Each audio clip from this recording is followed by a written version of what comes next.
নবী হওয়ার আগেও মাসুম, নবী হওয়ার পরেও কি মাসুম। নবী হওয়ার আগে দুইটা গুনাহ করাবার জন্য চাচা জেঠা স্থানীয় লিডারেরা চেষ্টা করছিল। একবার মেলা, কি বলেন, মেলা, গানের আসর, বিশাল নর্তকী নায়িকা দিয়া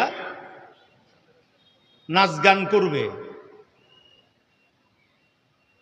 চাচারা বলল, বাতিজা চলো। ছোট্ট ছিলেন না বালিগ ছিলেন, সাথে সাথে গেছেন।